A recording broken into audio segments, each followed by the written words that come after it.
Hi, and welcome to this AI and C# video on the Microsoft Agent Framework.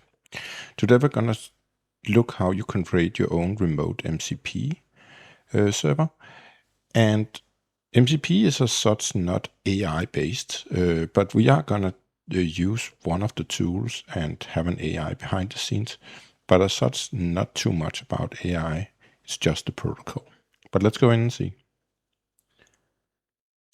So in here, we have under tools calling an MCP, we have an expose your agents as remote MCP.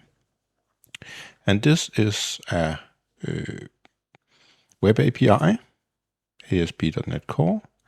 And in terms of NuGet package that we need, we can see that we use OpenAI, Azure OpenAI, but you can of course use whatever. And then we're using the package called Model Context Protocol ASP.NET Core, which is the one for hosting MCPs. And MCPs is fairly simple. In our case, the first thing we do is we make our agent or our client for the agent and register it as a singleton. But then we say builder.services.add MCP with HTTP transport, meaning remote, and take all tools that are in this assembly and add them to the system. We can also say with tool if we want to specify each tool, but in our case we'll just take everything that have a certain attribute here. Then we map MCP and we give it /MCP at the end, sort of a standard by many people, but we could call it whatever. It's just a map point as normal. And then we have our tools, and I've made 3 tools. So I just put them in a class that we don't really new up by ourselves. MCP will do that for us. And we give it this MCP server tool type, meaning that it should look in this class. And we have our first MCP tool here, which is just not using AI in any way. And it's just to get the secret word, which is banana cake here. We tell it that it's an MCP server tool, that the name is this, and read only, meaning that it doesn't need to ask permissions because it will only give back data. It will not change data. We can give it the description. We'll see that when we use it in the various clients. Then we have a tool more called Ask John the Pirate, just giving it a name, and again, it's read-only. So we just tell that John the Pirate can talk about pirate life. And inside, we're just newing up an agent and telling that he should answer children's questions about pirates. So this is the only thing we're actually doing using Agent Framework for, because again, MCP is just a protocol. The last tool we're making, we make read-only equals false because this is an add order, simulate something, put something into a sales order, into an ERP system. We're not really going to do it, but that would just be normal C# code, and we're returning the number of that order back to the system. And that is actually everything we need in terms of code in order to do this. So if we run it, we will see that it's just a normal, once we get it up and running here.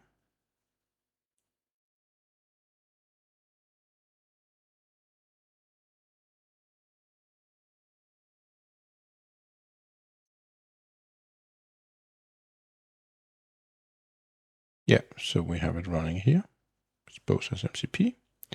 And now, if we want to use it, we can use it in the various clients. So let me show you 3 different clients, but you can use all the clients that support MCP remote.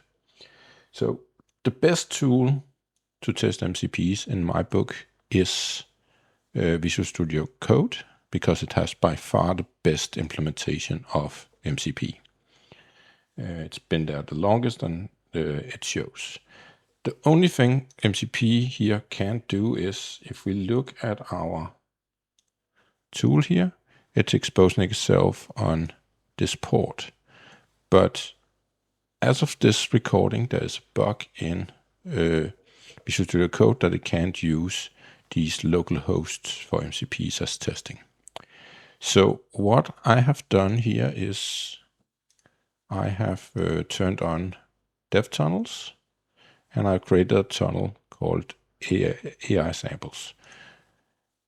AI dev tunnels is a way of you getting a remote URL that make a reverse proxy down to your local host. So if we look here, it might say localhost, but if we go to our output and look under dev tunnels, it will actually also be on this URL that is unique to me. So if we take that URL and go to Visual Studio Code and say add MCP server, it needs to be an HTTP, and we had this /MCP. We can call it my MCP,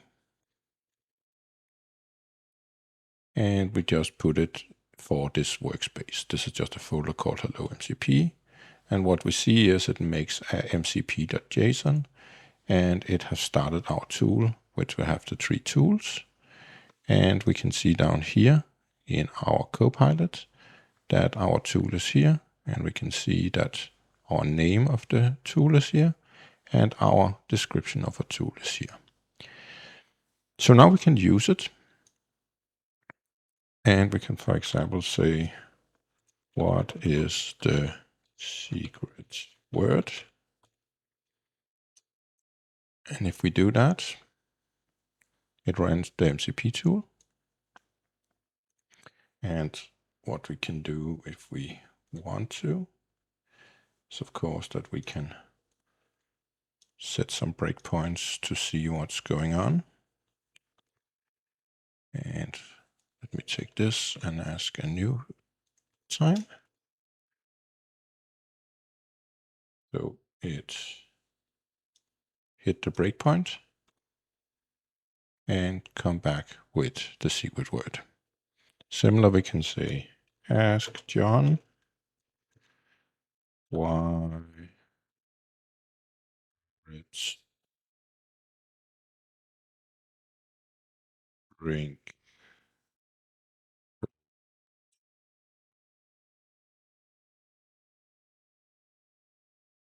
Again, hit the breakpoint. In this case, it will then run an AI, of course, and it comes back with an answer. And finally, if we say add order to Acme for 10 anvils,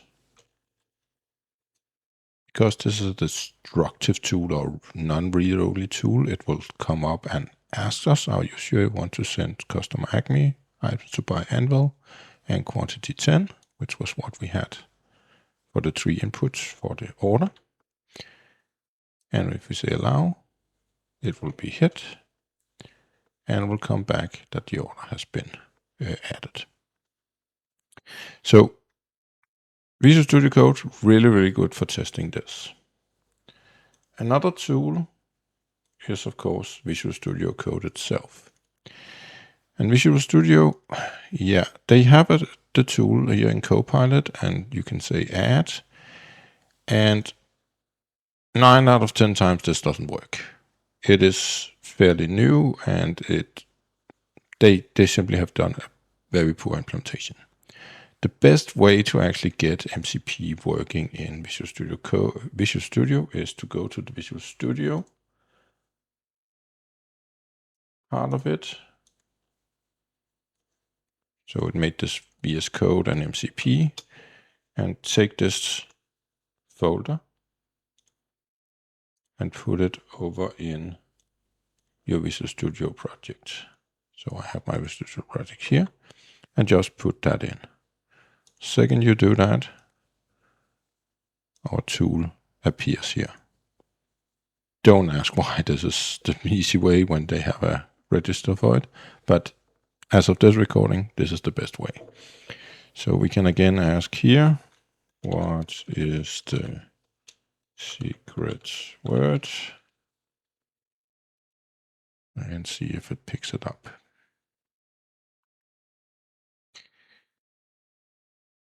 And all depending on how good they are, they get this wrong. Often you need to say use tools. So now it found it and it wants us to confirm it. Hit the breakpoint. Let me just get rid of the breakpoint so we don't go back and forward. It come back, and in the same manner we can ask John what a peg leg is. Use tools. So this use tools is all depending on how good the implementation of the AI is. And Visual Studio Code is one of the best for tools compared to the others. But now it even didn't find that.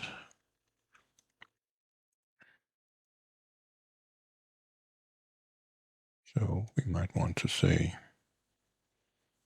oh, that's because they are disabled. That's the reason.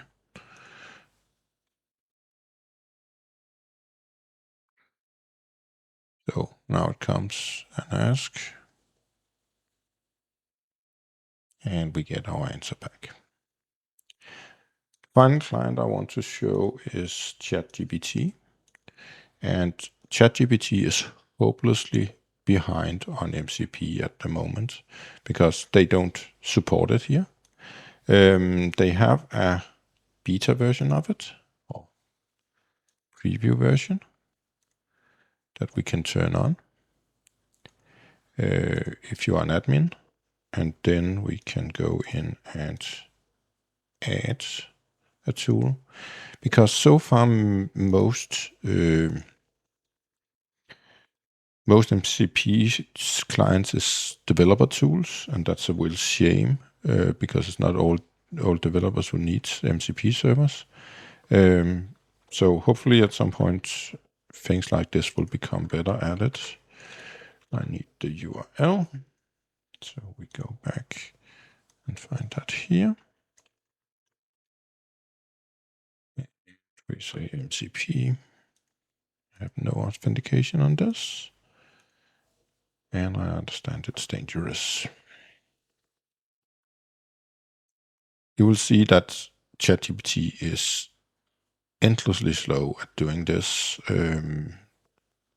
This beta version have been there for quite a while now, so don't know why they are so slow at doing this.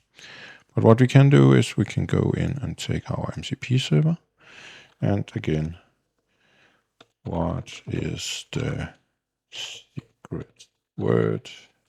And I know for a fact I need to say use tools here.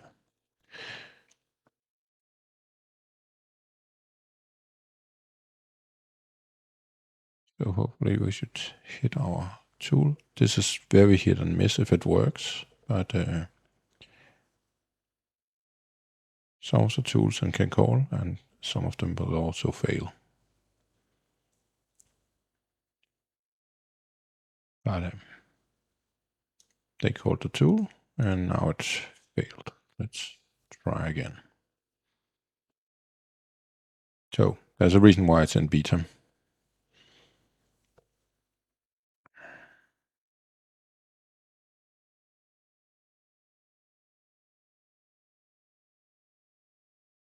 And now it appears to want to call it 2 times for some reason.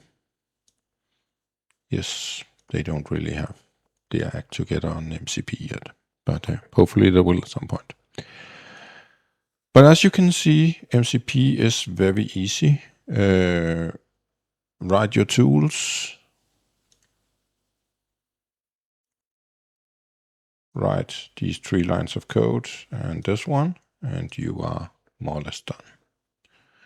If you want to see videos about local tools, I will also make that. But to me, honestly, local tools really don't exist. I don't think they are worth doing, especially not in a .NET space. But it is possible, and if you had something like a command line tool, you might do it. But my recommendation would be always to do remote tools. And as an example, ChatGPT, when they get better, they will only work with remote tools, not local tools, because they are remote system. But that is everything for this time. See you in the next one.